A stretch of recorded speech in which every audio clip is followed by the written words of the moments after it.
Hey guys, it's Safi with another Raid Shadow Legends video. So last night we had an interview drop with Ash and Cirilla from Plarium. If anyone doesn't know who Ash is, he's got one of the sort of biggest YouTube channels in Raid. He's a great voice for our community, always positive and brings new ideas. I have a lot of respect for the man. Go check out his YouTube channel. I'll put the link in the description, and I'll also pin the video of his interview with Cirilla in the description below and the first comment. If you want to see the full details of that video, please go check that out. But what I want to do here is just kind of pull out some snippets of that video on key things that I think are important, because obviously they talked about a wide ranging of topics, from PvP to the Great Hall to the Doom Tower to new content, but just the key things and sort of my reaction and what I think about sort of the response. I know Hellhades has done a video on this as well, but I think for our channel specifically, maybe people would enjoy my perspective on the topic as well. Without further ado, let's take a look at what they have started talking about. So if you don't want to go and watch the full 24-minute video from Ash's channel, and you also don't want to watch the rest of this video, what scandalous thing is this? We have got a post up in our website at hellhades.com, which kind of gives you the TLDR of the video and the sort of plans coming now for the next sort of 6 to 12 months. We don't actually know the details of what's coming in Q1, Q2 of 2023, but we have pretty much a good idea of what we've got left for the remainder of the year. Head over to hellhades.com. You can get a bit of a text readout there, especially if you haven't got time to watch the video now. But as I said, I would definitely recommend going and checking out Ash's video for more information on the actual details behind what was talked about. I'm going to take a look at some of the key points from this that I want to highlight and want to give my opinion on. So the first big thing that they talked about was obviously PvP. As I predicted in previous patches, and I've been saying amongst the community, as soon as the war broke out, I pretty much thought that they would push PvP back. It's quite a lot to do for PvP. I don't think people realize how complicated some of the elements are. I know a lot of people have been calling for live PvP. I actually don't think live PvP solves many of the problems that people have with PvP. I think it's a little bit of a gimmick. I think what people actually want in PvP is a little bit more competitive angles to it. I would much prefer being able to duel specific opponents so that we can practice different defenses. Right now, you build a defense in Arena and you effectively can't do anything with it because you've got to put it in and see what random people hit, and you don't really know. You can't really watch or have an understanding of how your defense behaved against another person's offense. You can't really test different comps against it. So if in a clan I could get my clan mate to target my defense, then we can improve each other's offense and defenses, and I think that's more valuable. I also think inter-clan tournaments, or more competitive clan versus clan aspects, in the sense that you have arena tournaments against opposing clans, a bit like clan versus clan, but less just run content, actually more specific about teams. Maybe you can draft opponents, maybe you can have those sorts of things. I think this is where the PvP changes are going to need to go, rather than something like live PvP. And I think this is why you're seeing they've delayed it. It's a lot of work. You can't just plug and play a few numbers and off you go. And it makes sense they want to do it correctly. I wouldn't want them to rush something out and then not have the development time to ensure it works. So I think this is why it's been pushed back, and they have said it has been pushed back to 2023. I think that is sensible. Let's have the year of PvP in 2023 rather than 2022, but make sure it's done correctly. In the current scope of PvP, they also talked about a few things like whether they were happy with Classic Arena, and I think this is down here further in this article.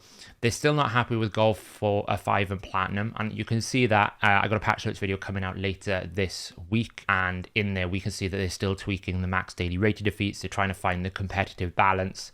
Obviously, the way that the Classic Arena is structured right now, it's always going to be difficult to find balance with all the different RNG elements and all the different things.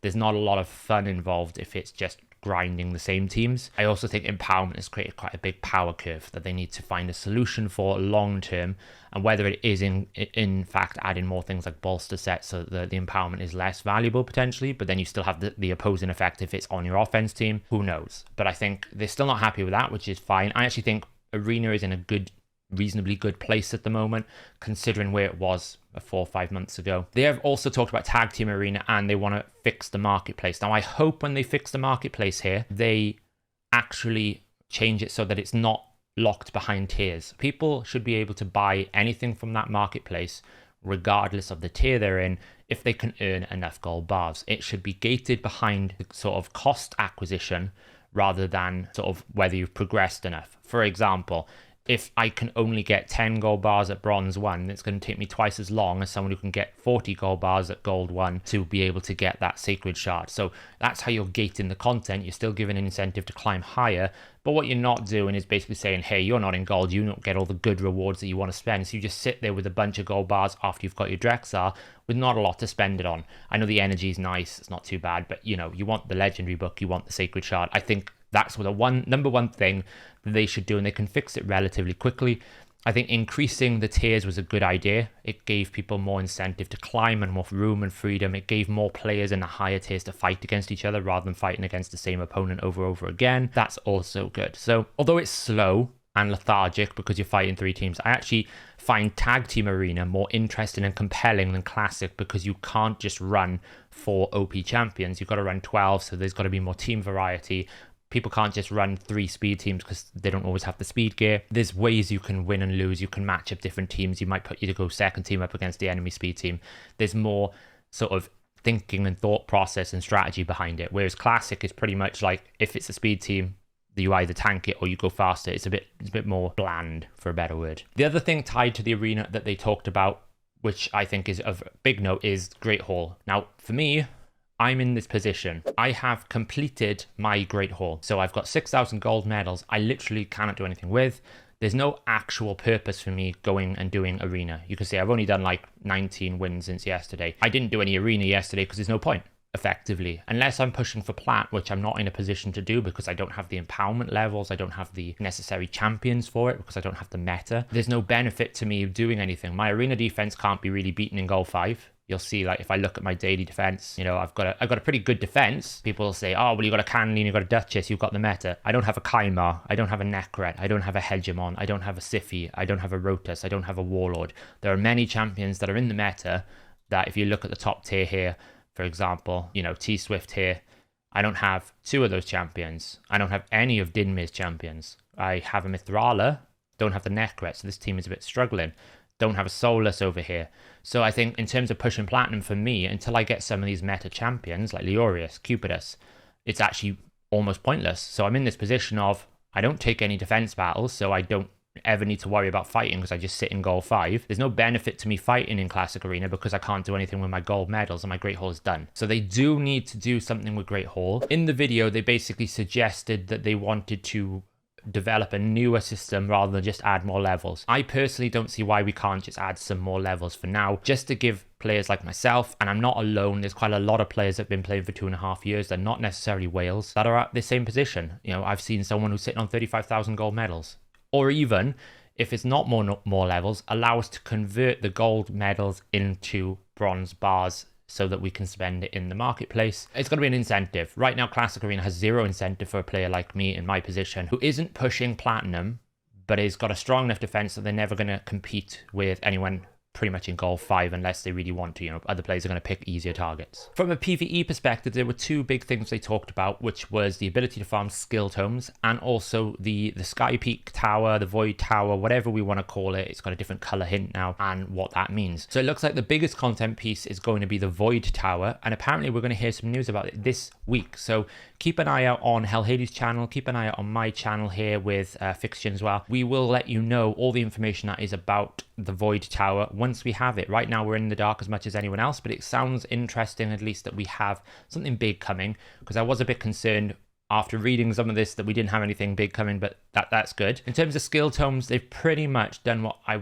would have expected them to, and they have said we're never really going to have a way to farm books at all. Now, I know for a lot of players, skill tomes are a big requirement. I've often got in trouble with some of the low spender free-to-play community who say that I undervalue legendary books. I personally run Ultra Nightmare Clan Boss, and I tend to be in a situation where I have plenty of legendary books. I like the fact they're adding more things, like the Last Hero's Path gave you a pretty good conversion price for a legendary tome. I don't like the fact that the Plarium Summer Trials put it behind Tag Team Arena, because, you know, that's unfair. It would put it behind any other objective, but the tag team was never going to happen. They have said that they're going to continue to add more ways to earn books, but there's not going to be a way to farm books. So I think that's reasonable. to some extent. As said, I'm not that fussed about being able to farm books as long as the rates continue to be added into different places. For me, the two big things left here that they've talked about, Doom Tower. I think it's a major mistake the way they're managing Doom Tower. Firstly, they've decided that Doom Tower is complete. I would have liked to have seen more rotations with different bosses. I think there's a lot of enjoyment to be had from having a different boss challenge, and it gives a lot more interest to the Doom Tower. We've kind of fallen into this stagnated Doom Tower rotation now where people have figured out how to get through every boss and every wave. So it's just a new rotation. You climb to the top, you get your rewards, and then you do the secret rooms you can be bothered to do because the champions take so long to get. Which leads me on to my second point, the champions. I think they've acknowledged it's not feasible to add another set of champions because that's just going to extend the period of time that you might need to get that champion. Instead of actually fixing the problem, I loved Ash's suggestion in his video. If you haven't seen it, go check it out. Actually, I'm going to pin it up here and show you what he suggested. So we're at this point in the video where basically Ash is asking about the champion ordering because of how long it takes to acquire these champions. If you're not aware, if you do every secret room and hard rotation, it takes you around about 25 months to be able to get the final champion, which I think is Jinro the Stork. And you can't choose which order you collect them. You're just going to have to go through the cycle. So you might think Jinro is actually quite good for your account, but you still have to collect Vassal, the Seal, Basatha, Val the Destroyer. You have to collect all the original three. So you have to go through that chain, especially for a new player coming into the game. You've got 2 years effectively of wait time to be able to collect those champions. And that's what was being queried. And this is the response from Cirilla. Overwhelming to collect all of those champions because it takes like, what, 27 months? Yeah, And the login rewards too, the login ones as well. Their value kind of is not the same, especially for newer players. So we're thinking about changing those rewards into something more permanent, like maybe craft material or something like that. Those rewards are going to be good, but we agree with you on that one that it's a bit challenging, to put it mildly. So craft rewards, so what happens to the champions? Well, they will remain like that for now. We are not going to change anything there. But in the future, we will think about removing those rewards and replacing them with something more permanent. Okay, so what about the whole, point of it takes forever to get these champions? Would you make them available in some other way? Do you like the fragment idea? Do you like that idea? Do you think it's a feasible idea in terms of, you get a Doom Tower fragment, a legendary or a epic, and then you can use them in the shop for those champions? Wouldn't that solve the issue? Right now, we're not thinking about doing anything with the order or the format of receiving those fragments in the Doom Tower. That's a mistake for me. The idea that Ash had there is something that actually should be more universal in general. Allow universal modes or game mode fragments. So if I am doing a secret room, I get 3 Doom Tower fragments, and then I go into my fragment portal in the portal, and I basically go and say, okay, well, I want to spend my 100 fragments on Jinro the Stork. There's no problem with that. The champions are not so powerful that you being able to pick the order is going to dramatically change the way you play the game. I think that idea is perfect, and it's a quick solution because you already have the fragment solution in there. You just spit up a new fragment, change the way that the fragments work so you can use that resource against multiple champions, and off you go. You're good. It's actually quite a low dev work based on what I've seen in terms of the way that the game is coded to do that than it is to just add more rewards at the end, because even that's quite a low dev work. If that's their solution, then they could do the other one. Now think of the other application of this model if they went to it. In my portal right now, I've got a bunch of champions that are ready to summon because I've been holding them up. You can see I've been working towards Basatha on my fragments, so I'm quite behind the curve. I've got some of these fusions coming.